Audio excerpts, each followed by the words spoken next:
consiste en reseñar, o sea, yo les doy una serie de consignas para que ustedes seleccionen lo que consideren más importante en base a la consigna, ¿no? Tienen que lograr un poder de síntesis, un resumen, porque aparte muchas veces eso lo que termina generando es que ustedes terminan respondiendo cosas que yo no les estoy preguntando, ¿sí? Y lo que les estoy preguntando no lo ponen.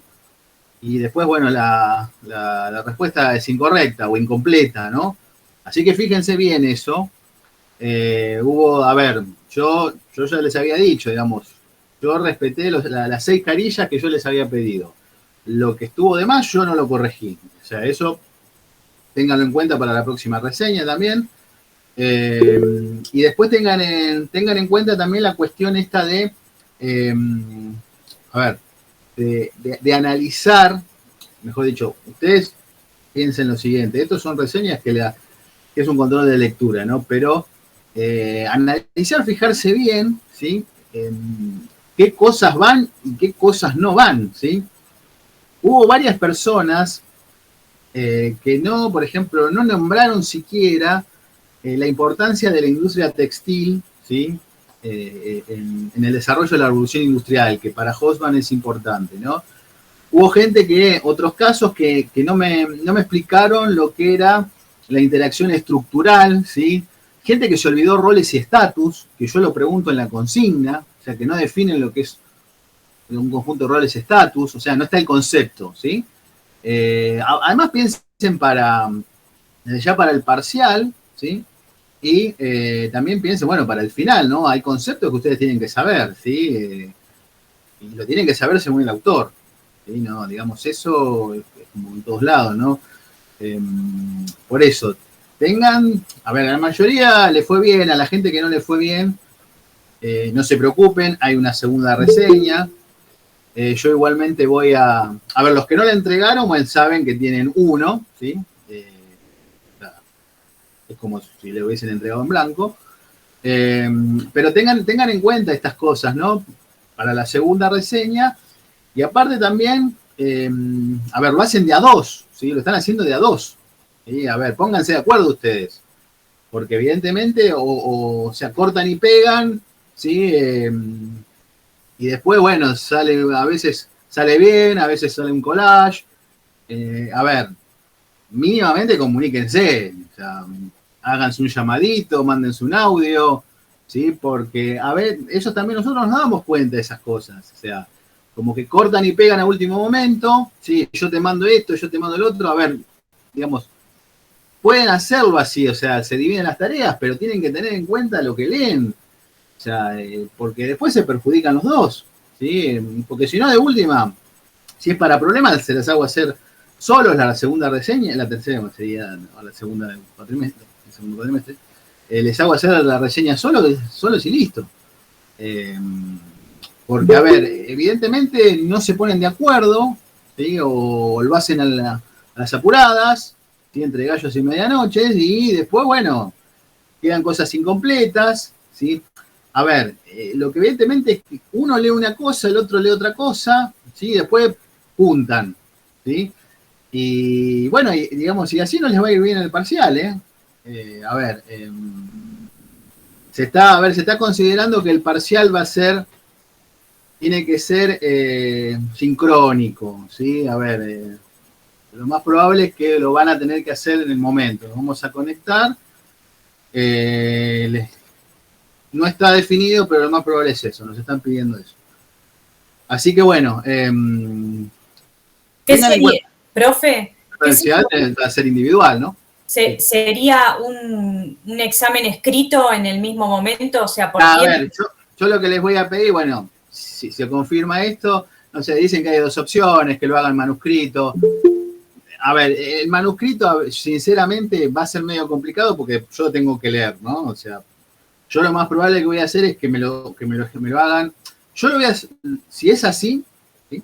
Voy a tratar de hacerlo, simplificárselo a ustedes, o sea, desde ya va a ser un parcial, un examen. Igualmente les voy a pedir que me lo suban a Classroom. Yo me voy a manejar con Classroom. Muchos colegas me dicen que ellos les hacen escribir otros profesores que vienen haciendo esa modalidad, les hacen escribir y les sacan una foto y la suben. A mí, sinceramente, yo preferiría que no. Yo lo que sí les voy a hacer es que en el momento, digamos, me lo suban a Classroom. O sea, ustedes los hacen, estamos todos conectados, como si fuese la clase, si estuviésemos en el instituto. Van a tener la hora y media de ya. Sí, y después me lo suben a Classroom, si es así. ¿Sí? Pero les voy a pedir que me lo hagan con Word. ¿Sí? Por el tema que, a ver, yo sinceramente, en mi experiencia docente, yo puedo llegar a leer jeroglíficos egipcios, no tengo problema. Pero una cosa es leer en el papel y otra cosa es leer en la computadora, ¿no? Por lo tanto, está bien, yo sinceramente admiro a mis colegas que leen así en la computadora. Yo no, ya de por sí tengo la vista cansada, estoy podrido de dar clases por internet, estoy terriblemente podrido, si perdonen la palabra, ¿no? Pero a ver, por eso, si lo hacemos, si eso es lo que se ordena, les voy a pedir que me lo hagan en Word y bueno, que digamos, que lo suban en el periodo de la hora y media que tengamos. Igual todavía no tengo la fecha, por eso les digo, ya les voy a confirmar la semana próxima. Lo que sí les voy a decir es que, a ver, esta semana los voy a dejar descansar porque ya vinieron. La próxima ya les subo la segunda reseña, ¿sí? La segunda reseña de esta parte, ¿no? Que entraría. Sí o sí, porque dicen que después va a haber otro feriado, dicen que el 20 de noviembre lo van a pasar también, vieron que es el día de la soberanía. Bueno, lo que sí va a entrar va a ser toyotismo, ¿sí? Y va a entrar en la reseña, no sé si los dos textos, porque yo les subí dos textos, les subí uno de Íñigo de Carrera sobre las huelgas, ¿no? La organización de las huelgas en la historia argentina, y después el otro, el de Farinetti, que es sobre, bueno, el Estado y las organizaciones sindicales desde el regreso a la democracia. Vamos a ver cómo venimos con el tiempo. La de Farinetti va a entrar sí o sí. Yo lo que estoy pensando es leer el texto es una opción, leer el texto de Íñigo Carrera, el de las huelgas, ¿sí? Desde el siglo pasado, ¿verdad? Empieza en 1919. No las incluiría ni en la reseña, ni en el parcial, pero sí en la final. ¿Explico? O sea, como para aliviarlos un poco. Pero déjenme que confirmo. A ver, el texto lo vamos a ver. Vamos a ver. Pero bueno, yo primero, sinceramente, me quedé preocupado más que nada por ustedes, porque evidentemente hay problemas para identificar ideas principales, ¿no? Y conceptos. Y eso, sinceramente, a ver, yo lo vengo machacando desde el principio de año, ¿no? Hay conceptos que yo les pido que eso tiene que aparecer, que eso tiene que estar en la reseña y por lo tanto también tiene que estar en el parcial, ¿sí? Es más, quizás en el parcial no hubo tanto problema, hubo gente, bueno, que hizo recuperatorio, etcétera. Pero a ver, chicos, tengan en cuenta eso. A ver, si yo pido un concepto, ese concepto tiene que estar definido por el autor, los autores, quien sea, ¿no? A mí me parece que ustedes no leen completamente las consignas, o las leen por arriba. Por eso les digo, por más que ustedes se dividan las tareas, siendo de A2, ¿sí? Lean lo que están haciendo. Yo les diría que ambos, ¿sí? Por eso yo les pido, o sea, son 3 consignas, 2 carillas por consigna, o sea, no me escriban un testamento, un discurso político, o sea, vayan a lo puntual, porque después, reitero, se van por las ramas, terminan explicando cosas que quizás son periféricas, que están relacionadas, pero no es lo que yo pido inicialmente. A ver, no puede ser que en la respuesta de Chinoy no pongan lo que es la estructura de roles y estatus. Hay veces confundían grupos primarios, grupos secundarios con organizaciones, asociaciones formales e informales. ¿Están relacionados? Sí, pero son definiciones distintas. ¿Sí? Y el mismo autor deja en clara las diferencias. ¿Se entiende esto? A ver, no es todo lo mismo, no es todo vale. ¿sí? No es como decía Pancho Ibáñez, todo tiene que ver con todo. Sí, pero si yo te estoy pidiendo un concepto, estoy pidiendo un concepto específico, una idea específica, ustedes tienen que desarrollar eso. ¿Sí? Por eso les digo, a ver, yo les pido por favor que ustedes me digan, evidentemente hay algún problema con los conceptos, con las ideas, hay algo que no queda claro, díganme, porque si no, a ver, si no va a haber problemas también con el parcial, ¿eh? Está bien, vamos a tener en medio la otra reseña, pero no sé, algo que ustedes quieran acotar, aportar, consultarme, recriminarme. Profesor, ¿qué tal? Sí. Yo solo una consulta media hora. Vio el primer cuatrimestre que yo no me había unido con nadie, como no sabía de internet todo, y sobre la hora, gracias a usted, me unió con un muchacho, un compañero, Juan Ortiz. Le comento, dejó sí. Por eso. ¿Qué pasa? Y esto es sinceridad, que no te creemos o no. De las 4 preguntas... Sarauza, ¿no? Sarauza Fernando, sí. Sí, ¿vos no le hiciste con Marquina esta? Sí, sí.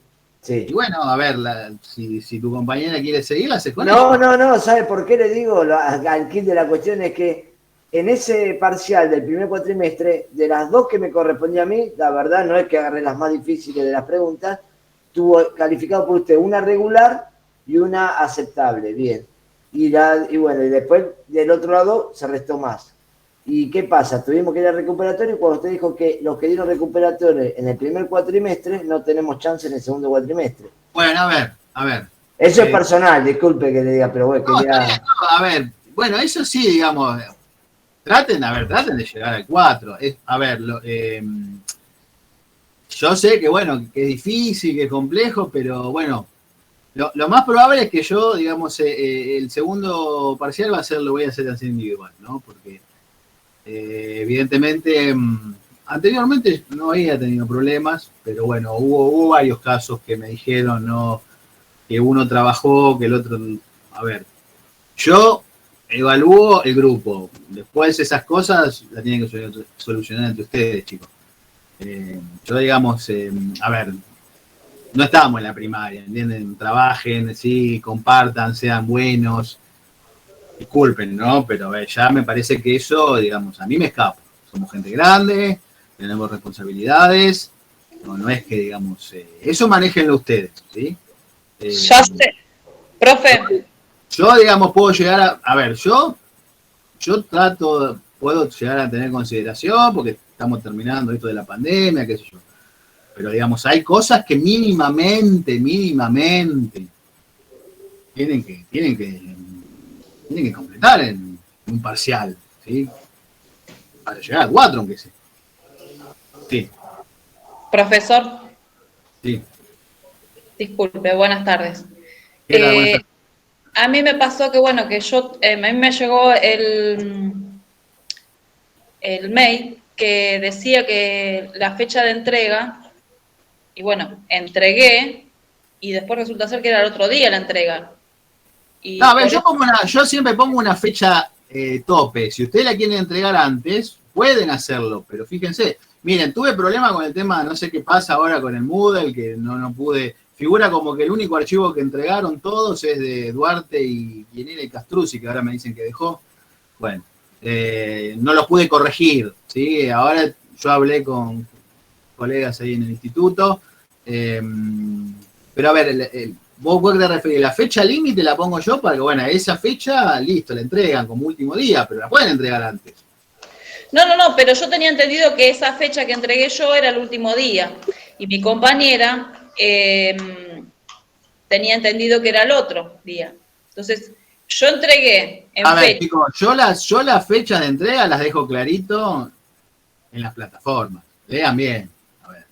¿Ordanowski va a seguir o no? ¿Va a seguir o qué? No tengo idea. Yo me comuniqué todo lo que pude con ella, pero la verdad que no la puedo intimar a que siga o a que me responda. No, está bien, bueno, pero a ver, entonces en última instancia hacé la reseña sola o buscate otro compañero, no sé qué decirte. A ver, chicos, sinceramente, esas cosas las tienen que manejar ustedes. A ver, yo no me puedo meter, te lo digo a vos, pero se los digo a todos, ¿no? A ver. No, pero yo intenté desde mi ángulo llegar a la comunicación. Bueno, pero a ver, eso a mí me escapa, ¿sí? a ver, es mucho más difícil acá porque yo no los veo, porque no estamos, porque ha pasado otras veces eso, ¿no? Que una cosa, bueno, vernos personalmente, pero bueno, si la otra persona no responde, ¿qué vas a hacer? ¿No te vas a clavar? O sea, buscate otro compañero, qué sé yo. O hacerlo sola. A ver, chicos, yo no me voy a poner a... Yo no me voy a retarlos a cada uno. El que entrega, entrega. El que no entrega, no entrega. Mala suerte. No, de hecho traté de entregar lo que tenía y lo Y entregué. le fue bien. Si no me equivoco, lo que pude, sí. Y la realidad es que, a lo que dice usted de arreglarnos entre nosotros, tratamos, todos somos adultos y cada uno tiene sus responsabilidades y sus inconvenientes, pero bueno, a veces uno no puede meterse en la situación del otro. Eso es lo difícil. No, está bien, pero de última le decís, mirá, ¿lo vamos a hacer o no? Punto. No te metes en la vida de la otra persona. Decís, ¿vas a hacerlo conmigo o no? Listo. Si te dice, no sé... El compromiso tuvo. Lo que pasa es que, bueno, no se llegó a concluir. Lo mismo le pasó a el compromiso tuvo. Acordanos que el año pasado hizo algo parecido, se empezó, después dejó. A ver, todos tenemos problemas. Yo no me quiero meter en los problemas de nadie, ¿no? Pero yo creo que estas cosas se les dificultan a ustedes. Y a ver, yo más no puedo hacer, y no voy a hacer tampoco, yo no me voy a meter en esas cosas, las arreglan ustedes. O sea, que uno hizo un poquito, que otro hizo más, que me dejó la más complicada.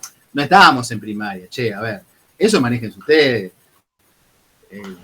Digamos, hay cosas, sinceramente, que a mí me superan, ¿no? O sea, yo no puedo, a ver, eso sí, reitero, y por más que suene antipático, eso lo manejan ustedes. Yo no me voy a meter, el que entrega, entrega, el que no entrega, mala suerte, bueno. Está bien, igualmente esto no es a forma de, o a modo de hacer un acuse, pero con respecto a lo que usted dice, de que hay que hacerlo en grupo, sí o sí, o sea, si tenemos la opción de repente de hacerlo solo. A ver, gente. Hacerlo en grupo. Yo se los hago hacer en grupo para que ustedes ya sé, para que sea más fácil. Para que le vaya. Evidentemente me parece que tiene más problemas hacerlo en grupo que no, bueno. Si no lo quieren hacer en grupo algunos, lo hacen separado, lo hacen de a uno. No, tampoco es tan grave, pero a ver, yo lo que les digo es por una cuestión de los contenidos, lean mejor, sepan lo que el otro compañero respondió, ¿sí? A ver. Yo la verdad no tuve idea de que si ella presentó algo, no presentó, o cómo fue. Yo lo pude subir al Classroom y no lo pude subir a aulas virtuales y no sé por qué, hasta el momento de ahora. Sí, no sé qué pasó. A ver, yo inclusive no los puedo corregir, porque les digo, no me figuran los que... O sea, yo los primeros días veía que varios me fueron subiendo archivos y después, en mi cuenta de docente, después me figura que todos los archivos me figuran el nombre de Duarte y Castruzzi. Como que si ellas dos hubiesen subido todos los archivos... Hasta que hicimos el trabajo de todo el grupo. Ah, mentira. Claro, hicieron ustedes dos, le hicieron el trabajo a todos los demás. Pero bueno, no, a ver, yo reitero, esas cosas manéjenlas ustedes. En realidad, bueno, hubo una chica que lo hizo, creo que fue Sequeira, que lo hizo sola. Si van a complicar la vida, bueno, háganlo solos. Yo lo que le digo, a ver, sinceramente me sorprende, ¿no? Porque hacerlo de a dos, o sea, debería ser un beneficio. Pero bueno, están teniendo más problemas que los Pérez García. No, profesor, perdón, no, yo lo mío era así por el tema de un reclamo para tener la oportunidad del cine, ojalá que no un recuperatorio del segundo parcial, póngale, pero es porque el compañero me dejó tirado y se fue de la carrera. No, bueno, pero a ver, pero si no se puede, no se puede, solo lo digo. No, a ver, yo esto lo digo para todos, ¿no? A ver, si ustedes tienen que volver a recuperatorio, no, tienen que recursar, porque aparte sería injusto para los demás.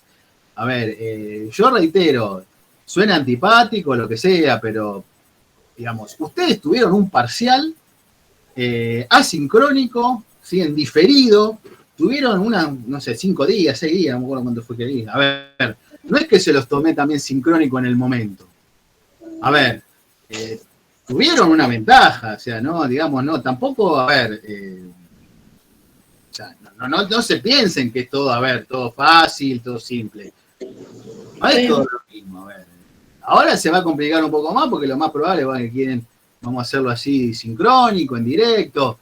pero a ver, eso es para todos igual. A ver, pónganse las pilas. Yo lo que voy a tener en cuenta, que creo que lo dije anteriormente, yo voy a tener en cuenta las reseñas, ¿no?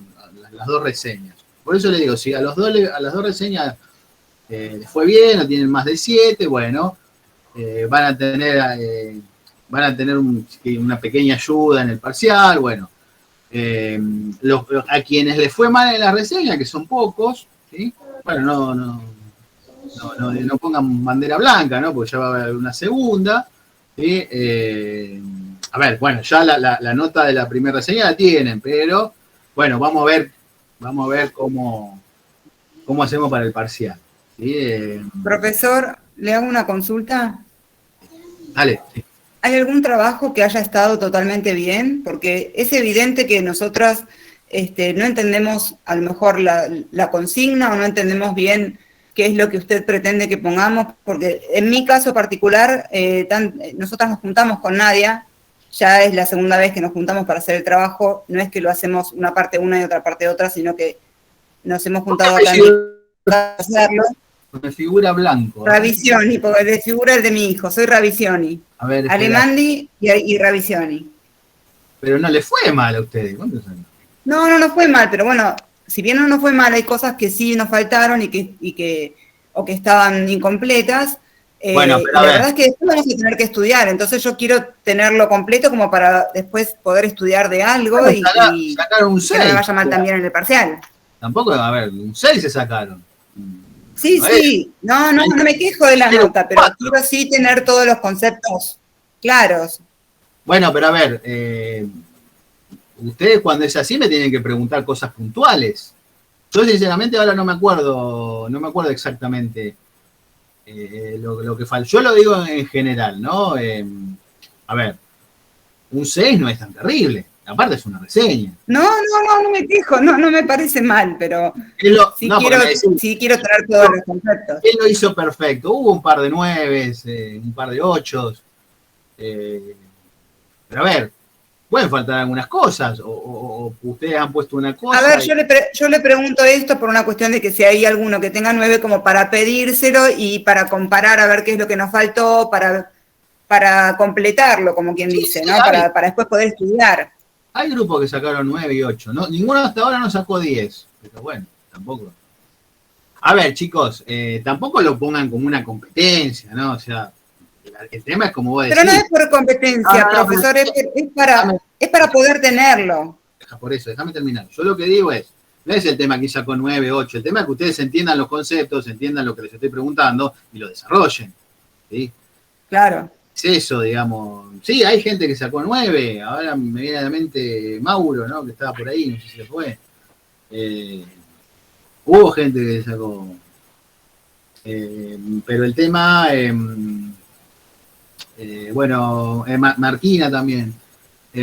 Marquina y Sarauza. Yo lo que le digo es, ustedes fíjense, a ver, vos tenés algo puntual que quieras consultarme, aprovechen ahora, porque a ver, otro problema que hay acá es que cuando yo le pregunto las dudas, lo que falta, nadie me dice nada. Nadie me dice nada, si está todo bien, sí, entiendo, algunos me preguntan, así cuando explico, pero le estoy preguntando a ver si queda alguna duda de la reseña y lo más seguro es que nadie me pregunte nada. Porque lo más seguro es que no leyeron las correcciones o las leyeron por arriba y no saben lo que le falta, ¿sí? Porque algunos inclusive ni siquiera... Sí, yo tengo las correcciones acá. Está bien, bueno. ¿Tenés algo para preguntarme? Profesor, puntual, yo le quiero preguntar si de su decía por favor, la interacción estructural. Están hablando de sí. Perdón. No, que le quería preguntar si puede explicar bien eso de la interacción estructural. Sí. A ver, revisión y decime qué me ibas a preguntar. Sí, ahora lo explico de nuevo. Bueno, no, a mí, a nosotros nos puso que nos faltaba explicar cambios sociales. Y eso es revolución industrial. Claro. Sí. Y nos puso que la industria textil es la que lidera la revolución. Nosotros, si bien tal vez no pusimos las palabras así, tal cual, pero sí pusimos todo lo de la industria textil y algodonera y demás, cómo se fue evolucionando y de cierta manera se explicaba como que era lo más importante. Bueno, a ver, primero te respondo a vos, después voy con vos, Marquina. Le respondo primero a la visión. A ver, la industria textil, Hosman es clarito, dice, es la que lidera todo el proceso porque es la primera que aumenta la productividad en la vestimenta. No es una respuesta tácita. Vos me decís, sí, queda claro. No sé si queda claro. Les conviene ponerlo porque el autor lo pone, lo dice. ¿Me explico? Después, bueno, está la cuestión esta del, sí, hay un desarrollo, ¿no?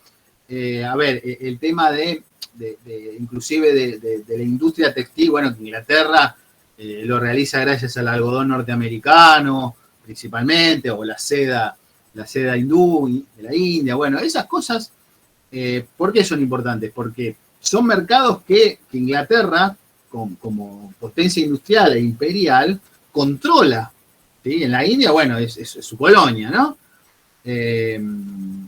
Y claramente, bueno, eso genera un aumento de la productividad porque claramente expolia a la economía y prácticamente eran siervos, los hindúes, ¿no? Los súbditos hindúes. Y en Estados Unidos, porque mayoritariamente lo logran con las plantaciones de esclavos negros del sur, ¿sí? Eso, a ver, hace aumentar tanto la productividad sumado a la tecnificación, ¿sí? A la maquinización en la metrópoli, ¿sí? Ahí, por eso se explica que la industria textil es la que se lidera. Porque muchos me dicen, empiezan con la revolución industrial, la locomotora, la máquina a vapor, y eso, digamos, es lo último, ¿sí? Inclusive piensen que la mayoría de las máquinas, de las hilanderas, todas esas, las lanzaderas, a ver, las de inicio no funcionaban con vapor. Eran prácticamente eran a cuerdas, no me sale la palabra ahora, mecánicas, ¿no? Mecánicas, ahí está. Digamos, después va con la profundización de la revolución industrial, porque la máquina a vapor no se aplicó a todas las industrias, a todas las máquinas, ¿sí? Hosman dice, primero fue el tema de la minería, ¿sí? Se dieron cuenta que sacar los minerales de las minas era más fácil sacarlos con los rieles de los trenes, ¿no? Las vagonetas, y ahí empezaron a utilizar la locomotora para tirar esos vagones, ¿sí? Y después, bueno, sí, finalmente el ferrocarril, si se quiere, es el más desarrollado, es la máquina más desarrollada de la revolución industrial, pero es casi, digamos, en la década de 1830 que termina de darse la forma, ¿sí? Después otra cosa, el tema, estos cambios sociales, ¿no? Algunos me lo pusieron, otros no. La inmigración campo-ciudad, ¿no? La expropiación que hacen las monarquías para que la gente que vivía en el campo tuviese que ir a asalariarse, ¿sí? Irse a trabajar a las industrias, ¿sí? Que le corta sus medios de subsistencia. Y después, bueno, la multiplicación de los alimentos, que fue toda una pelea inclusive entre los terratenientes, los lores, los industriales, estos businessmen, y el gobierno, ¿no? Porque los terratenientes se negaban a que la lógica capitalista, eficiente y científica entrara en el campo, ¿no? Queriendo mantener sus privilegios. A ver, con esto que les estoy diciendo, les estoy explicando el proceso de la revolución industrial. Esto lo tienen que saber. Esto lo tienen que saber. ¿Sí? ¿Se pueden equivocar algunas palabras? Sí, a ver, pero el proceso lo tienen que saber explicar. A ver, en el parcial y en el final. Bueno, la reseña, por eso les digo. Tengan en cuenta, ¿no? De leer bien las consignas y de saber seleccionar lo que se les pide en la consigna en base a esa consigna. ¿Sí? Después otra cosa que, digamos, que pocos pusieron, es el tema del cambio cultural de personas que viven en el campo que tienen que aprender a disciplinarse en un taller, ¿no? A través del horario, ¿sí? Hosman empieza a hablar un poquito del tema del reloj, del cronómetro al final, ¿no? Pero esto es un proceso, ¿no? Personas que vivían en el campo, que estaban acostumbradas a trabajar en base a las estaciones, ¿sí? Y a un tiempo cíclico, a ir a trabajar y cumplimentar, ¿no?, horarios para ganar un salario de subsistencia, ¿no?, que fue un cambio cultural, social y cultural importante. Aparte, ¿no?, de tener que aprender a trabajar en una industria, ¿no?, en un taller, ¿no?, porque decimos industria, pero en realidad es un taller totalmente incómodo, ¿sí?, tanto para la educación de esas personas como para la forma de trabajo. Bien, voy a Marquina. Chinoy dice que toda sociedad está estructurada. ¿Sí? Los grupos, las asociaciones, en mayor o menor medida tienen estructuras, ¿sí?, que son más o menos estables, ¿no? Si son estables, ¿sí?, suelen ser organizaciones formales, ¿sí?, si esas estructuras son estables, si no son informales porque no tienen estructura o porque es muy básica, ¿sí? Por otro lado dice, hay unas relaciones que se dan al interior de los grupos, de las asociaciones, ¿sí?, entre individuos, y las interacciones que se dan en base a estructuras de roles y estatus. Lo que está diciendo, que después un poco más abajo, Ginoy lo pasa en limpio y dice, bueno, las asociaciones, organizaciones, no instituciones, interactúan entre ellas, ¿sí? Quienes se relacionan, digamos, como individuos son, bueno, a la redundancia, son los individuos. Las interacciones suelen ser un poco más complejas, porque se acuerdan que yo les decía, o sea, los individuos representan a las instituciones, representan a las organizaciones, ¿sí?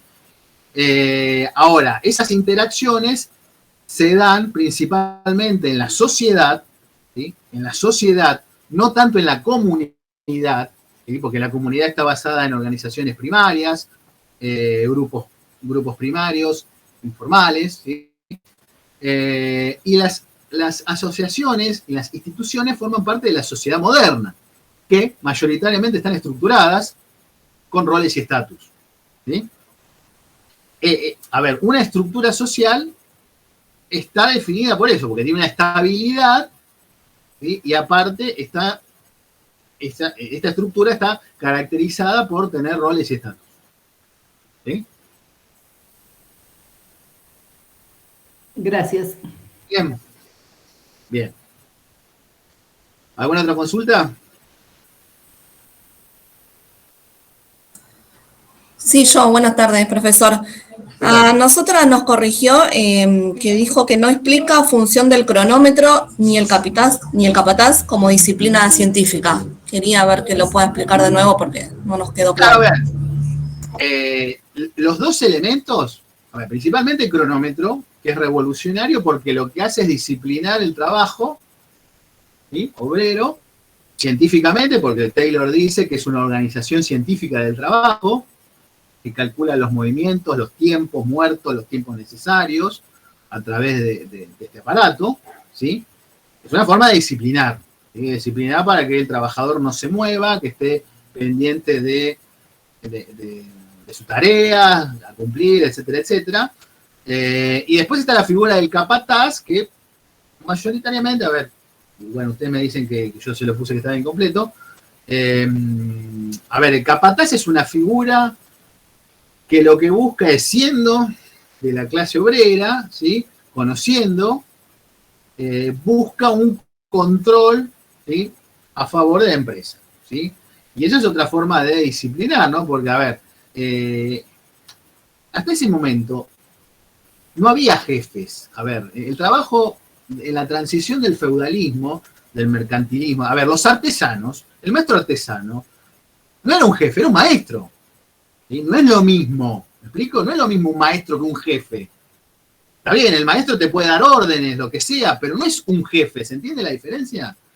Esa disciplina que impone el capataz es porque es un jefe delegado siendo un obrero. ¿Siguen? A ver, sí. El artesano, el maestro artesano, el oficial artesano con sus aprendices, ¿sí?, inclusive en la primera etapa del capitalismo, el mercantilismo, cuando es el trabajo a domicilio, cuando el taller le manda al oficial para que sus discípulos y sus hijos muchas veces trabajen. A ver, es un maestro que les enseña a trabajar y les hace trabajar enseñándoles. Ahora, el jefe les impone una disciplina de un control que tienen que cumplir, no es lo mismo, ¿sí? La disciplina del capataz lo que hace es mantener la eficiencia, la lógica, ¿sí? Del capitalismo, del taller industrial capitalista. ¿Sí? Eso quizás lo que ustedes no deben haber puesto, bueno, habrán nombrado el capataz, quizás, y habrán puesto, bueno, Corea dice, bueno, el capataz es una figura novedosa, porque concibe, digamos, concibe una idea de obrero, pero un obrero que tiene autoridad delegada, ¿no? Que impone una disciplina a los demás. ¿Sí? Sí, en nuestro Gracias, caso profesor. usted también nos puso como que nos faltaba lo del capataz, pero sí habíamos puesto algo. Nosotros habíamos puesto que para que funcionara el sistema era imprescindible que los trabajadores estuvieran supervisados, y así surgió un grupo especial de empleados llamados capataces, que se encargaban de la supervisión, la organización y la dirección del trabajo. Eso es lo que pusimos en Sí, nos habíamos la puesto algo reseña. parecido. Nos puso que faltaba. Está bien, pero no me están hablando de la disciplina, ustedes me están hablando de la organización, perfecto. Eso está bien. Pero ¿y la disciplina? No es lo mismo organización y disciplina, cuidado, ¿eh? La organización sí es el trabajo, o sea, es la cadena de montaje, el lugar físico. Ahora, la disciplina tiene que ver con el control del trabajo como tiempos muertos, como cantidad de movimientos necesarios. ¿Sí? Piensen que, bueno, por un lado, Taylor calcula en términos controlando el tiempo, ¿no? Matemáticamente, y aparte después está, bueno, esta cuestión de la disciplina del control humano, ¿sí? Quizás, bueno, capaz que ustedes no me pusieron eso. ¿Sí? ¿Alguna otra consulta?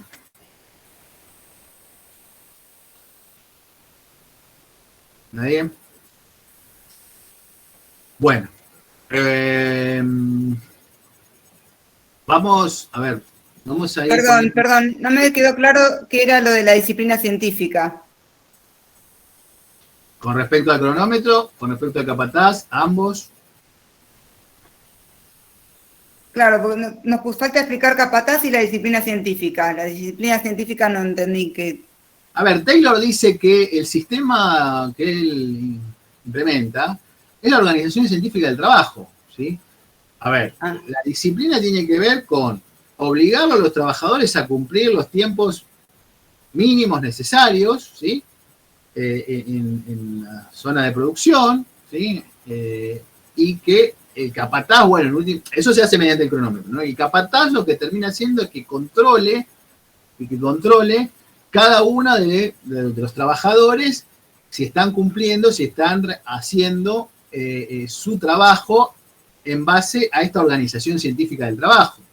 A ver, la disciplina tiene que ver con imponer el ritmo de trabajo. ¿Sí? El ritmo de trabajo en el taller. ¿Sí? Se hace por esta organización científica del trabajo mediante el cronómetro, y después está el control humano del capataz. ¿Sí? El cronómetro lo que hace es estipular los movimientos mínimos básicos necesarios para la producción. El capataz lo que hace es mantener la disciplina, controlar la disciplina, es decir, controlar que los trabajadores cumplan con el cronómetro, con lo que el cronómetro les impone. ¿Sí?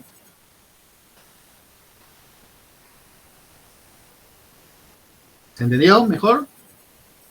¿Sí? Sí, yo también me faltaba algo parecido también. Bueno. Diferenciar eso A ver. Una cosa, porque creo que había puesto las dos, pero también me faltaba como hacer esa diferenciación. A ver, relean el texto de Coriat, ¿sí? Quizás ustedes pueden pensar que es una diferenciación sutil, quizás lo es, pero, a ver, desde ya lo que es revolucionario es el control científico que impone, que el cronómetro impone, ¿no? Pero bueno, También Taylor se daba cuenta que con el cronómetro los trabajadores dejaban sus labores, boicoteaban las máquinas, las rompían, se iban a dormir. Bueno, y a su vez, bueno, está el elemento humano del capataz, ¿sí? Que es el que controla esa disciplina. Es decir, bueno, no te movas de la zona de la línea de producción, respetá los tiempos, ¿me explico? Yo les contaba que hace unos años una chica, una compañera ahí del instituto, decía, bueno, que yo había trabajado en una fábrica en Ushuaia haciendo celulares, que decía que había una mina, una supervisora, que era capataz, que estaba con el relojito controlando. Bueno, es eso. Miren, estamos en el siglo XXI ya, ¿no? O sea, se mantiene en algunos lugares. Bueno. ¿Algo más? ¿Alguna otra consulta? Bueno. Profesor, sobre el consumo del Taylorismo, para nosotros nos puso que nos faltaba sobre el consumo. Consumo, bueno. A ver, chicos, yo lo que les pido, yo ahora les voy a responder, pero yo lo que les pido es que ustedes lean, porque hay muchas cosas que no las pusieron en las reseñas y que me las están preguntando de nuevo, porque no las leyeron, porque aparte yo las expliqué en su momento en las clases anteriores, ¿sí? No es que se están desayunando, y a mí sinceramente me parece una falta de respeto, porque si evidentemente yo lo expliqué, ustedes me dijeron que no había dudas, quédense tranquilos que yo ahora lo voy a volver a explicar, pero lean los textos, ¿sí? Porque yo no les voy a hacer el parcial, yo no me voy a tener que parar cada clase en decir, bueno, qué faltó, qué pusieron, qué no, ¿sí? No estamos en la secundaria. A ver, lean los textos y lean correctamente, porque hay cosas que las tienen que hacer ustedes, yo no les voy a andar haciendo la reseña o el parcial y después completándola con lo que les falta.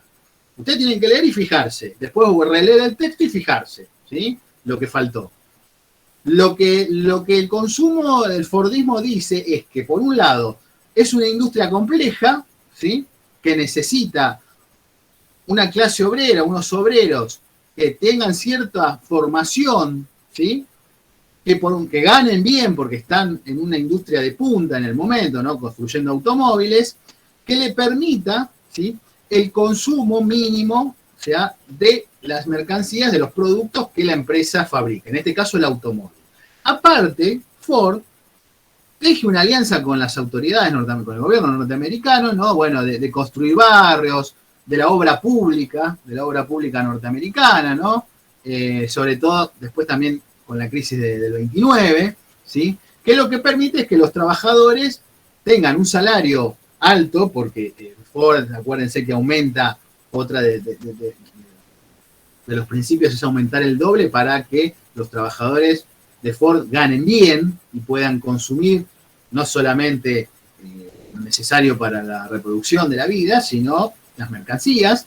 Y aparte está la cuestión, ¿no? De los barrios, de las casas, de las rutas, etcétera, etcétera. Eso es todo, digamos, forma parte de un gran proyecto, de un gran plan. Yo le decía a Ford, un estadista, o sea, el tipo se asoció con el gobierno para que la clase obrera entre en el consumo, ¿sí? Entre en el consumo y que se popularice el automóvil, ¿sí?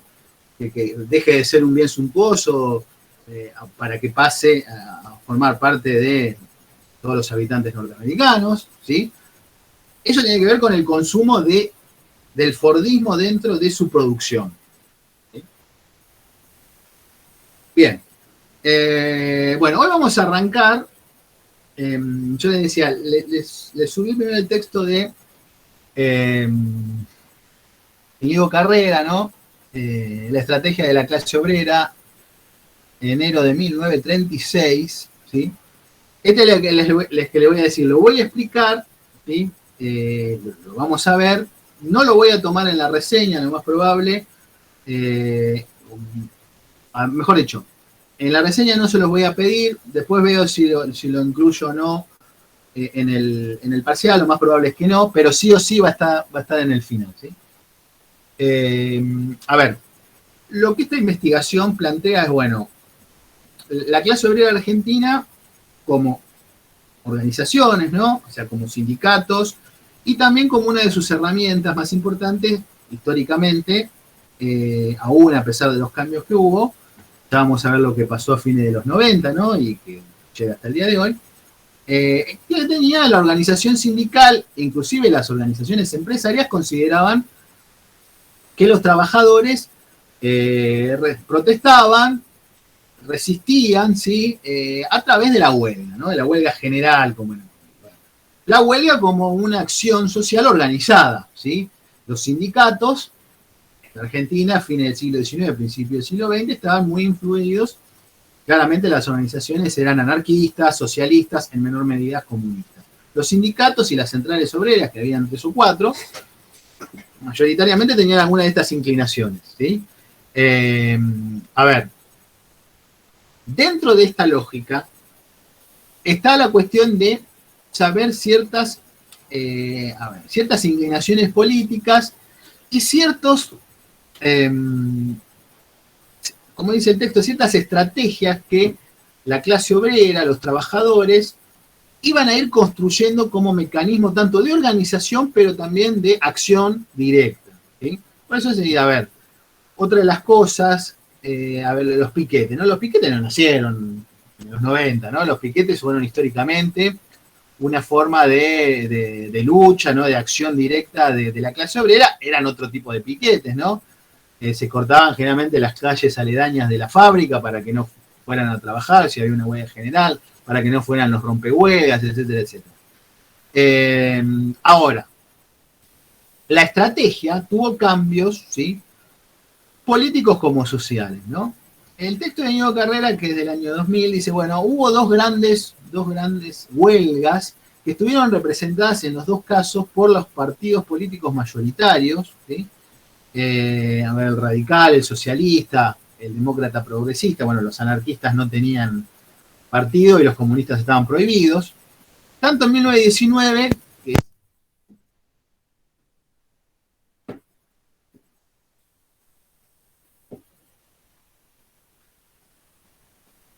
¿me escuchan? Hola, hola. Sí, profe, se cortó un segundo. Pensé que se cortó, ¿no? Sí, perdón. Entonces, hay, digamos, representaciones políticas que definen qué tipo de organización sindical van a tener y cuáles van a ser sus acciones directas en el plano de la organización sindical a la hora, bueno, de reivindicaciones, de protestas, etcétera, etcétera. La década, bueno, en 1919 es una gran huelga, digamos, que no es nacional porque se da en Buenos Aires, que es en la Semana Trágica, ¿no? Se da mayoritariamente en la ciudad de Buenos Aires. Piensen que los cordones industriales, bueno, Buenos Aires claramente, algo en Rosario y algo en Córdoba, estamos hablando a principios del siglo pasado, ¿no? Estamos hablando de 2019, y después recién hay que esperar hasta 1936, cuando ahí ya con centrales sindicales organizadas con varios sindicatos por rama, van a hacer la huelga de 1936 en contra de ciertas medidas del gobierno de Justo, del general Justo, de la década infame, pero que tienen estrategias similares en el plano de que están apoyados la clase obrera con partidos, si se quiere, de origen de clase media, ¿no? Como es el Partido Radical, el Partido Socialista. Después va a venir la cuestión que divide y que cambió la historia argentina, que es el peronismo, ¿sí?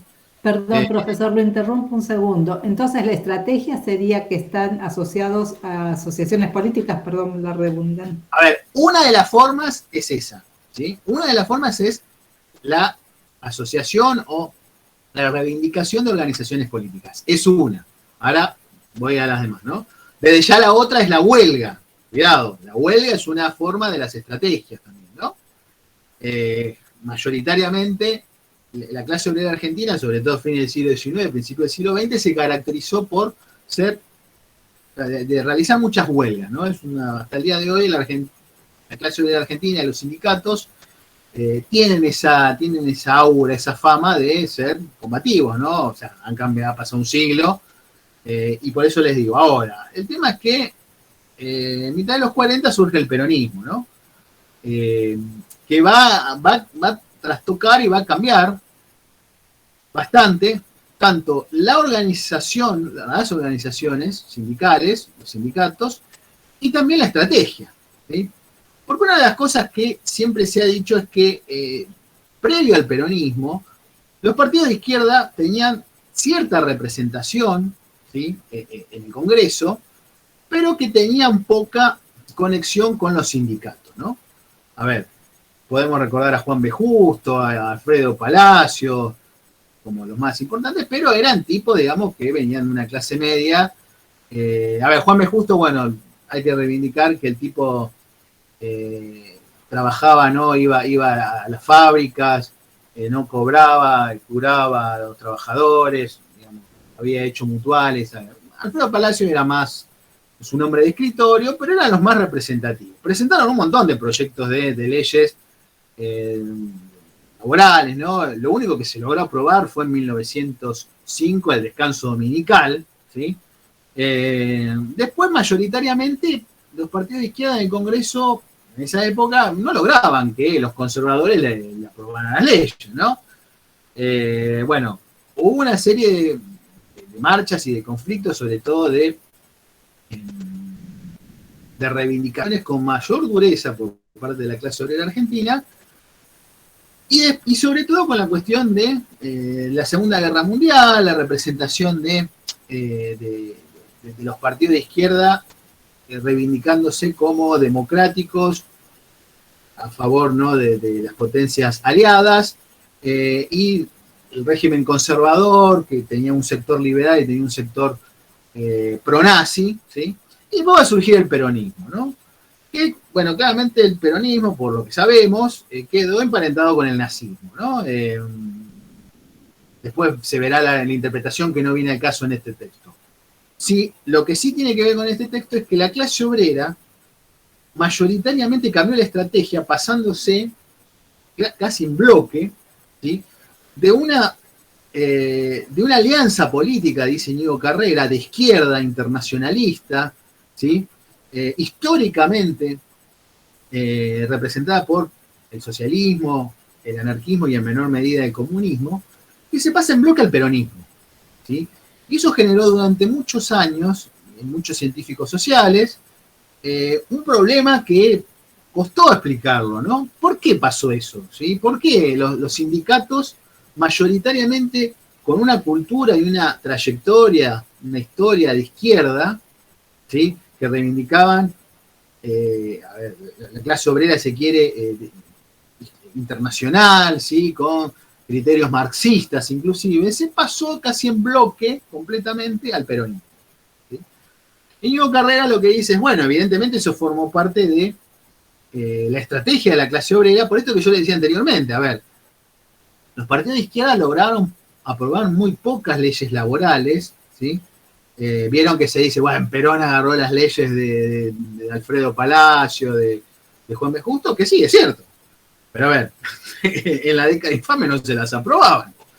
A ver, el Perón de ya fue un estadista, fue astuto, logró eso, logró reorganizar las estructuras sindicales, ¿sí?, dándole una nueva estrategia, ¿sí?, basada en los intereses de la clase obrera. Muchas cosas, una de las cosas que critica, ¿no?, en Íñigo Carrera, que dice, bueno, se critica o se analiza a la clase obrera como que fue de alguna manera un borrego que lo llevaban de acá para allá y que no tenía poder de decisión propio, capacidad de análisis, cuando en realidad la consecuencia de acá es, bueno, se pasó al peronismo porque el peronismo le dio materialmente reivindicaciones históricas que los partidos de izquierda no le pudieron dar, ¿sí? Se cambió la estructura sindical, por supuesto. Se cambió la organización de las acciones directas de la reivindicación desde ya. Sin embargo, se mantuvo, dice Íñigo Carrera, el espíritu, lo que se llama, ¿no?, la conciencia de clase, las reivindicaciones de demandas. Eso inclusive siguió en el peronismo. Porque si bien los primeros años, los 3 primeros 4 años del gobierno de Perón, del 46, con las conquistas, ¿no?, con todos los derechos, bueno, laborales, después hubo un periodo de crisis a partir del 49, 48-49, que por ejemplo hubo huelgas obreras que se le hicieron al peronismo, está bien. Perón las había prohibido las huelgas, las consideraba prácticamente ilegales, sin embargo la clase obrera las hizo. A ver, esto dentro de una lógica de organización sindical, independientemente si la afiliación política como otrora fuera el socialismo, el radicalismo, había inclusive algunos sindicatos radicales, pocos, pero había, y en ese momento, después de la mitad de los 40, se habían hecho peronistas. Ahora, había ciertas estrategias, había ciertas acciones que se mantuvieron independientemente de la adscripción política, ¿sí? De los sindicatos. ¿Sí? ¿Vamos bien hasta acá? Sí, profe. A ver, Sí. Íñigo Carreras lo que dice es, los sindicatos tienen una organización y una forma de actuar muy particular, los sindicatos en el capitalismo, ¿verdad? Que digamos que si uno no está dentro, ¿sí? Cuesta entenderlo. Eso es lo que le pasaba a los políticos, bueno, ayer que fue el 17 de octubre, ¿no? Y que no entendían cómo sindicatos, o sea, Argentina tenía sindicatos marxistas muy fuertes, ¿sí? A ver, tenía sindicatos anarquistas, o sea, los panaderos. ¿Vieron la factura que tienen bola de fraile, suspiro de monja? Bueno, todo esa se lo ponían, a la factura se la ponían los anarquistas burlándose de los curas, de las monjas, bueno, todo eso. Los sastres, ¿no? Los sastres eran socialistas, ¿sí? Los frigoríficos tenían una base radical, sobre todo en la década infame. Después todos esos sindicatos se hacen peronistas, ¿sí? A partir del 45, 46, ¿no? A ver, ¿por qué pasaba eso? Y porque evidentemente cambió la estrategia, cambió la coyuntura, ¿sí? Aún a pesar de que estaban mal vistos muchas veces. ¿Por qué? Porque a Perón, el peronismo le quedó el mote de ser fascista, de ser nazi, etcétera, etcétera. Sin embargo, ese partido, ese régimen, el peronismo, fue el que logró dio concesiones que históricamente los partidos de izquierda habían reivindicado y esa clase obrera, esos sindicatos lo habían hecho en sus organizaciones, pero que mayoritariamente no las habían podido obtener, ¿sí? Por eso decía, cuesta entender, fue un problema muy, muy importante, muy fuerte, un problema de investigación, ¿no? Lo que se dice, ¿por qué la clase obrera cambió de bando? ¿Sí? Y se negaba la cuestión esta de que había intereses en la estrategia, ¿sí? que los hizo cambiar de bando, ¿sí? Que no había otra forma para realizar, porque, a ver, una cosa es luchar constantemente, pero uno lucha para obtener algo. Lo que pasaba es que, bueno, cae el régimen de la década infame, ¿no? El golpe de Estado del 43 que lo saca al último a Castillo, que era un conservador, bueno. Después hay 3 años de gobierno militar donde surge el peronismo, ¿sí? Y en ese periodo, en ese gobierno militar, irónicamente, está bien, porque se temía una revolución comunista, piensen aparte que está la guerra, la Segunda Guerra, hay levantamientos en muchos lugares, y se temía, bueno, que si no se daban ciertas concesiones, ya los conservadores, que muchos se van con Perón también, dicen, bueno, hay que dar algunas concesiones porque se va a pudrir todo, ¿sí? O sea, los obreros van a saquear, alguna de las cosas que le pide Farrell, que era el presidente militar a Perón el 17 de octubre del 45, es que desmovilice a toda la gente que había de la Plaza de Mayo. Se tenía miedo que tomaran la casa de gobierno. A ver, era un clima social caldeado, ¿no? Porque, ¿qué pasaba? Con la detención de Perón se pensaba que todas las conquistas sociales que se habían obtenido, antes de que Perón sea presidente electo, se iban a perder, ¿sí? A ver, eso si uno no tiene, digamos, ideas, si no tiene información interna del movimiento de los sindicatos, ¿no? No lo puede entender. Eso es lo que le pasaba a los políticos de corte liberal, ¿no? Incluyendo a los marxistas, ¿no? A los socialistas, que veían horrorizados. Llegaban a decir que ese no era un proletariado honesto, ejemplar, ¿no? Que seguían a un líder nazi, como era Perón, ¿sí?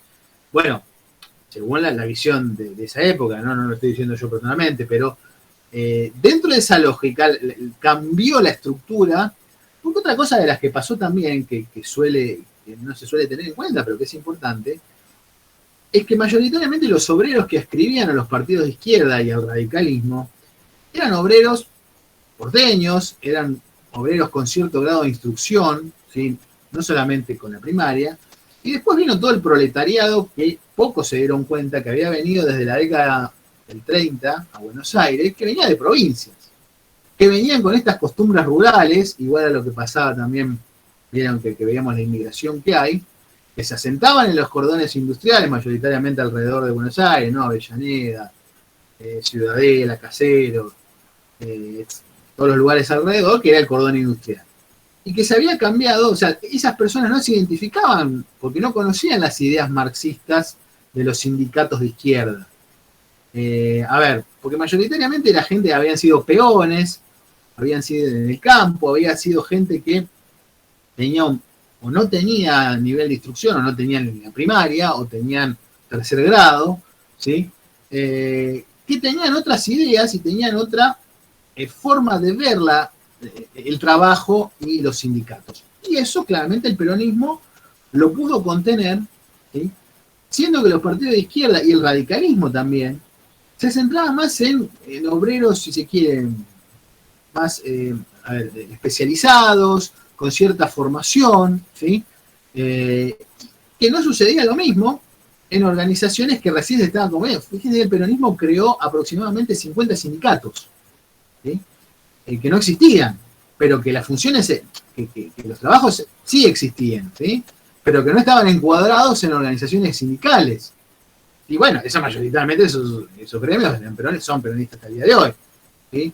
E inclusive en muchos gremios, como les decía, ¿no? De origen socialista, anarquista, se volcaron al peronismo. Se hicieron peronistas, es más, eligieron autoridades peronistas. Bueno, ¿por qué es esto la cuestión? Porque esto es lo que le da la forma nueva al sindicalismo argentino, ¿sí? Esto vamos a ver la próxima clase. Bueno, la próxima clase también empiecen a leer el texto de Farinetti, lean una cosita, porque yo creo que les había dado mal ¿cómo es? Las hojas, los números, ¿sí? A ver, espérenme. Ustedes van a leer del de Farinetti, se los digo ahora, porque yo les dije cualquiera, yo me fijé en mi fotocopia y ustedes tienen una. De la 1 a la, en principio, esperen.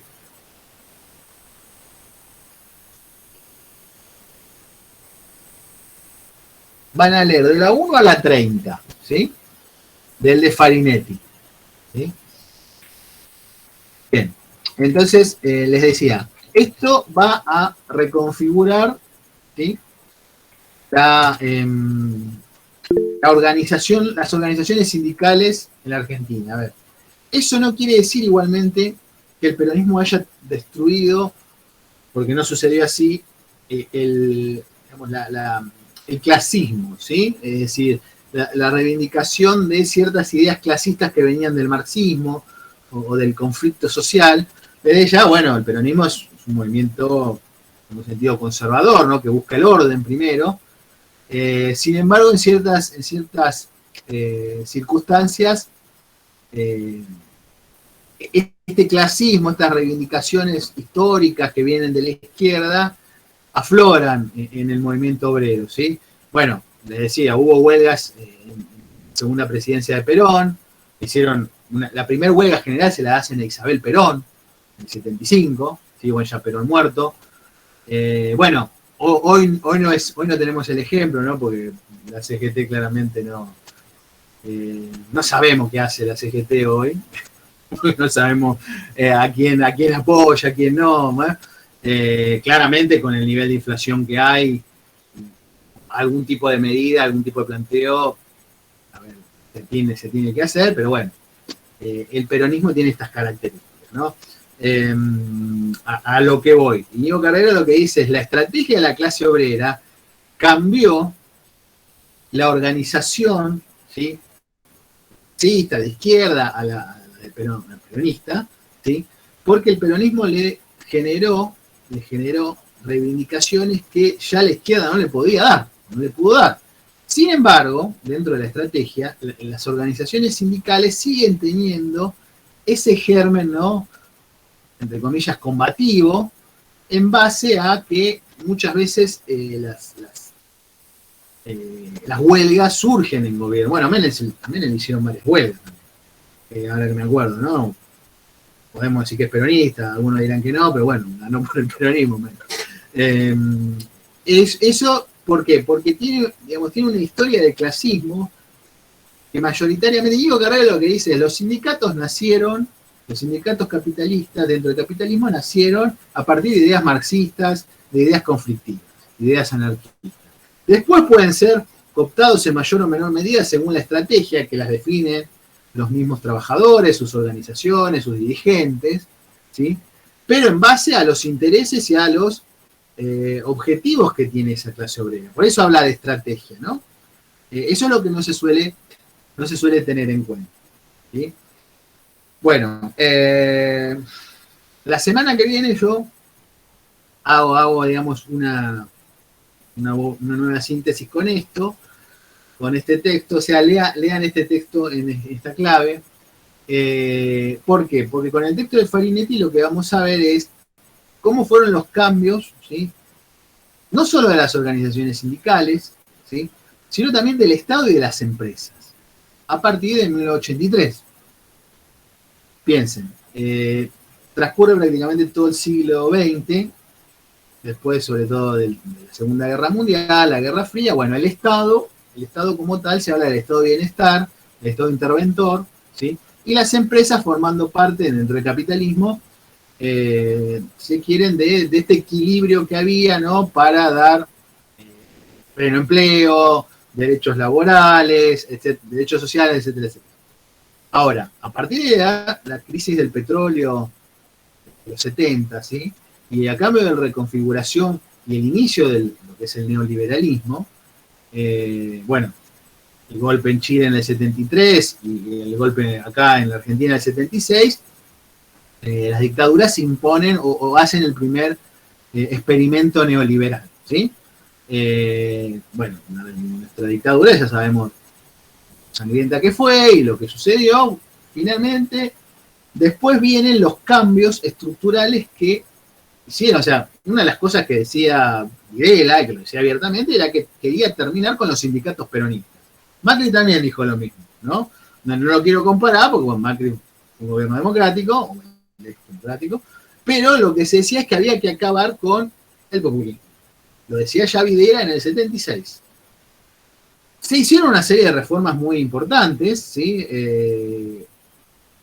y que reestructuró el Estado. O sea, se privatizaron algunas. Lo que pasa es que entre algunas empresas se quitaron funciones, empezó a crecer la pobreza en la dictadura, ¿sí?, porque el Estado se retira, y se reprimió salvajemente todas las organizaciones sindicales, inclusive a los sindicatos, ¿no?, que muchos sindicatos habían colaborado con la dictadura, pero, sin embargo, también a las bases, a muchos gremios combativos, bueno, se los combatió, se los secuestró, se los desapareció.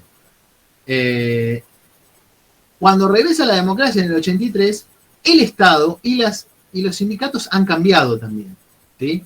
Han cambiado, si se quiere, porque tienen otra forma y tienen mayor debilidad. Y una de las cosas que no se suele tener en cuenta, pero que la mayoría de los teóricos sociales consideran, es que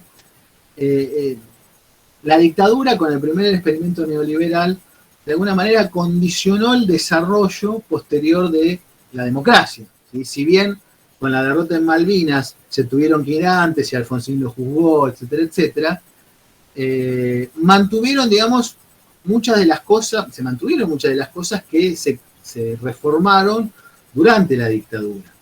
Los sindicatos ya no tenían la misma, ni siquiera legitimidad, ni la misma forma de acción, ¿sí?, previa al golpe del 76. Inclusive las empresas que pedían a gritos que destruyeran a los sindicatos, tampoco, porque muchas veces la dictadura también actuó contra empresas, ¿sí? Según piensen aparte que entre los militares se peleaban, no tenían intereses, uno era liberal, el otro nacionalista, se llegaron a matar entre ellos. Pero las empresas mismas también, según sus posicionamientos políticos, también habían cambiado la forma, ¿sí? Una de las, digamos, lo que se terminó destruyendo claramente durante la dictadura fue la pyme peronista. Y bueno, que Videla decía que era la cuna de la subversión, ¿sí? A ver, Alfonsín ganaba diciendo que iba a abrir las persianas de todas las pymes que se cerraron durante la dictadura, no se abrieron, no, pero ese era el discurso. Se cambió la estructura productiva porque se concentró en la gran industria, ¿sí? O sea, claramente empezaron a venir grandes transnacionales que antes no había menos cantidad, el capital financiero, y eso estructuró también de otra manera a los sindicatos. ¿Por qué? Porque los sindicatos, si bien no eran los mismos,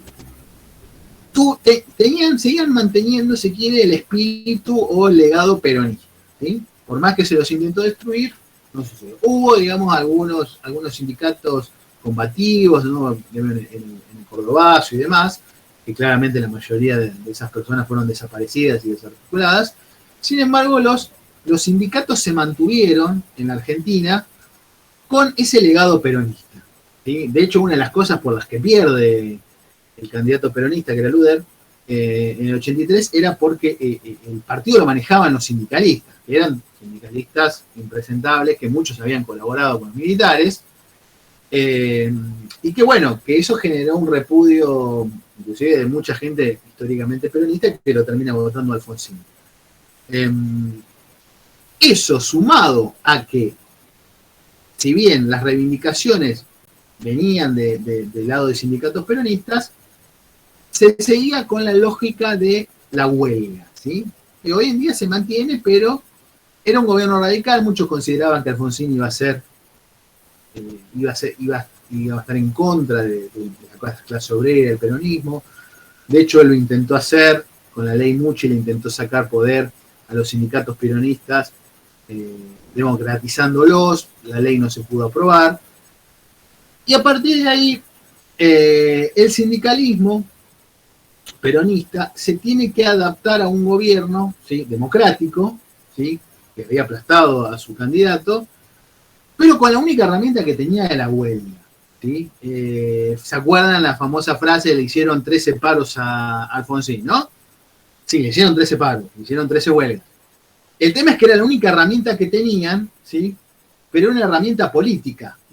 Esa herramienta no se utilizó en términos sindicales, sino se utilizó, o sea, por parte del aparato del partido peronista para luchar contra Alfonsín, ¿sí? ¿Se entiende en términos políticos? ¿Había necesidad de huelga? Sí, quizás no de 13, pero eso no quiere decir que la clase obrera no mantuviese esa estrategia de la organización. Ahora, los sindicatos, que seguían siendo grandes, que seguían siendo peronistas, tenían esa única herramienta histórica, ¿sí? Farinetti en el texto va a decir, bueno, tenemos que ver primero que una huelga es una manifestación y una protesta política. La manifestación y protesta política como concepto significa que es un pedido, una demanda, una reivindicación pública, social, ¿sí? De algún requerimiento, de alguna necesidad que un grupo específico exige. Esa es la definición, ¿sí? De protesta y de manifestación política. La huelga es eso. La huelga como concepto es eso. La huelga, que es una forma de acción social de los sindicatos, ¿sí? Como organización la utilizan, tiene una definición. Ahora, hay una serie de nuevos actores, ¿sí? Sobre todo desde gente que había tomado tierras al final de la dictadura, en provincias, en muchos lugares, ¿sí? Y por otro lado, hay también una nueva visión colectiva, ¿sí? Que no está emparentada con los sindicatos, ¿sí? Es decir, los sindicatos peronistas empiezan a perder ya en esa época muchos afiliados, es a nivel mundial, ¿no? La sindicalización ha bajado muchísimo en todo el mundo. Hoy se dice que en Argentina están sindicalizados un poco más del 40%, es muy poco, es muy poca gente que está sindicalizada, es una tasa media a nivel mundial, pero mantiene ciertas reivindicaciones clásicas, ¿sí? A pesar de que ya sindicatos peronistas no son los del 45, ¿entiendes? Estas reivindicaciones se dan en dos en grandes enfoques, ¿no? Dice, voy terminando con esto, Farinetti. A ver, hay una forma de interpretar y de explicar las manifestaciones, ¿sí? Las protestas. Ella dice, bueno, la huelga tiene una diferenciación, es una manifestación, pero es una manifestación de protesta, ¿sí? Dice, bueno, está la cuestión del holismo. Holismo significa el conjunto, ¿sí? El conjunto de relaciones, y está la mirada individualista. Es decir, hay una mirada de que se puede tomar una acción de protesta, la que sea, de manifestación, la que sea, en forma individual, tomando una sola manifestación, o tomarla en conjunto, holístico, ¿no? Es decir, no podemos explicar una manifestación si no entendemos el contexto social y de todas las otras relaciones, manifestaciones que hay en un determinado momento, ¿sí? Los primeros, los enfoques individualistas, ven más desde una cuestión psicológica, ¿no? Es decir, que los individuos realizan, se agrupan en forma individual, pero después van en grupo a través de lo que se conoce como enfoques utilitaristas, es decir, buscar en forma pragmática obtener ciertos beneficios, ¿sí? Y se pone el ejemplo de lo que después van a ser los movimientos sociales, ¿sí? Que muchos consideran que empiezan a darse a finales de la dictadura. Bueno, después en los 90, con las privatizaciones, veremos el movimiento piquetero. Ahora, lo que dicen de esta caracterización del enfoque individualista es que las manifestaciones se hacen por forma de contagio, ¿no? Se forman de sugestión, de frustración, tiene que ver todo con cuestiones de sentimientos y muchas veces irracionales. Después está la visión, esta holística, que lo que dice es que en realidad las protestas, las manifestaciones tienen un costado racional, ¿sí? Es decir, hay reivindicaciones que son racionales, ¿sí? Que hacen que las personas, los individuos, se asocien, ¿sí? Y reivindiquen teniendo necesidades comunes, teniendo objetivos comunes que se organizan. Esas organizaciones son colectivas, ¿sí?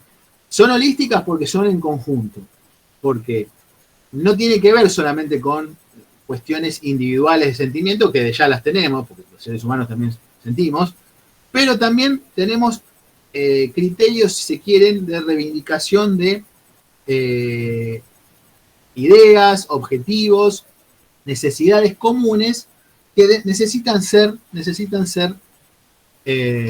organizadas para reivindicarlas en protesta, ¿sí? Bueno, ella va a utilizar 3 conceptos que se los leo así rápidamente. El concepto de repertorio de acción colectiva, ¿sí? Después tenemos economía moral de multitud, ¿sí? Y estructura de oportunidades políticas, ¿sí? Que son de Tilly, Thompson y Tarrow. Esos 3 conceptos, más estas 2 teorías, ¿no? La holística y individualista, son las con las que la autora va a analizar las protestas en general, las huelgas, tanto en el gobierno de Alfonsín, el gobierno de Menem, y el nuevo elemento, el nuevo sujeto, ¿sí? Que son los movimientos sociales, ¿sí? Que son, en ese entonces, las conocidas organizaciones piqueteras, que son consecuencia, ¿no? Del proceso de privatizaciones del gobierno de Menem. Bueno, entonces, lean entonces de la página 1.30 de Farinetti, y ya, bueno, la semana próxima yo ya les voy a haber colgado las consignas de la otra reseña, las leemos en clase, ¿sí? ¿Qué pasa? Ah, ahí están poniendo. Sí, necesito, porque hay gente del grupo que se fue, y me parece que hay gente del grupo de WhatsApp, ¿no? Que dejó la materia. Se agregaron, profe. Uno o dos más de cada curso para que estén, que haya 2 de cada curso. ¿Sí? Del Bueno. C por lo menos se agregaron 2 más hoy. Listo. Bueno, entonces hacemos así. Lean Farinetti y nos vemos la próxima. Buena semana. Chao, profesor, buena semana. Gracias, buena semana. Chao, Gracias, profe, gracias. gracias. Hasta la próxima. Nos vemos. Chao, hasta luego. Chao, hasta luego. Chao, profe. Nos vemos.